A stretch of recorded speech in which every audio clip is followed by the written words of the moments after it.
నా పేరు మొదలవలసి హేమలత. నేను ఎస్జిటిగా జడ్పిహెచ్ఎస్ గూడెంలో పనిచేస్తున్నానండి. సెక్షన్ అయితే చాలా బాగుంది. ఎందుకంటే ఇంతవరకు చాలా సెక్షన్లు మేము పొంది ఉన్నాము. ఎప్పటికప్పుడు శిక్షణ పొందడం అనేది ఒక ఉపాధ్యాయుడికి చాలా అవసరము. అన్ని విధాల తెలుగు, ఇంగ్లీష్, గణితం మొత్తం చాలా బాగున్నాయి. అన్నింటికంటే ముఖ్యమైన విషయం చెప్పవలసింది ఏంటంటే సంసిద్ధత. ఇంతవరకు సంసిద్ధతకి టీచర్కే కాపీ ఇచ్చేవాళ్ళు. ఈసారి పిల్లాడికి కాపీ ఇవ్వడం మాత్రం నేనైతే చాలా ఎక్సలెంట్ అని భావిస్తున్నాను. అదేవిధంగా ప్రతిదీ ఒక పద్ధతి, ఒక ప్లానింగ్, ఏ రోజు ఏ పాఠ్యాంశం బోధించాలనే విషయంపై అవగాహన కల్పించుకున్నాం ఇక్కడ మేము. రేపు పొద్దున్న గ్రౌండ్ లెవెల్లో మా స్కూల్లో ఈ పిల్లలకి 100కి 100% తప్పకుండా. ఎందుకంటే మాకు గత సంవత్సరం 4 మా స్కూల్ రోలు. మేము కొన్ని వీడియోస్ చేసి ఈసారి మా 1వ తరగతి మాత్రమే 20 రోజులు ఉంది. ఈ 20 మందికి ఈ కార్యక్రమం, ఎందుకంటే 20 మందికి కూడా ఈ సంసిద్ధత పుస్తకాలు అనేవి ఇస్తున్నారు కాబట్టి మేము 20 మందికి అద్భుతంగా ఉపయోగించి వాళ్ళని గ్రౌండ్ లెవెల్లో ముందుకు తీసుకెళ్తామని, దీనివల్ల అన్ని విధాలా ఉపయోగపడుతుందని నేనైతే భావిస్తున్నాను. అదేవిధంగా సర్వశిక్షా అభియాన్, జ్ఞానప్రకాశ్లో అన్ని కోర్సులు నేర్చుకున్నామండి.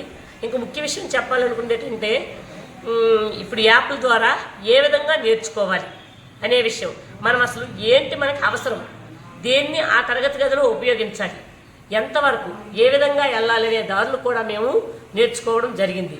ఇంతవరకు కోర్సులు చేశాము, కానీ మేము ఎక్కడ వెనకబడి ఉన్నామనేది కూడా తెలుసుకున్నాం. దీనిలో అనేకమైనటువంటి దిక్కులు, మూలలు, అన్ని విధాల సమగ్ర అభివృద్ధి మాత్రం పిల్లలకి అందిస్తామని నేనైతే భావిస్తున్నాను. ఇక్కడ మా ఎంఈఓ గారు అన్ని విధాల భోజనాలు అయితేనేమి, మంచినీటి సదుపాయం, టిఫిన్స్ అన్నీ చక్కగా, ఒక వాతావరణం బాగాలేదు తప్పించి అన్ని విధాల మాకు సహకరించి ఆవిడ మాకు ఈ ఏర్పాట్లన్నీ చేశారు.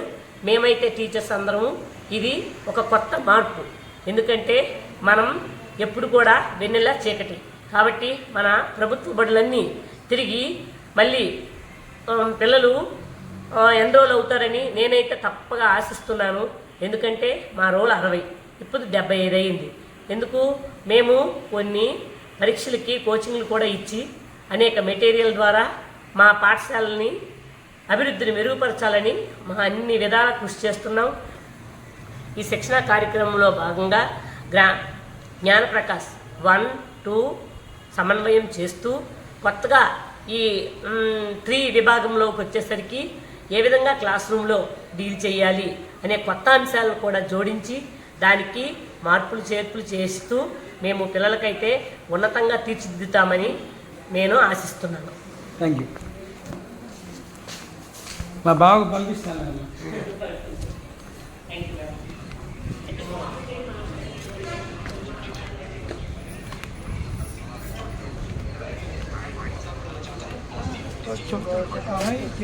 है, पाता है, हिंदी माता है।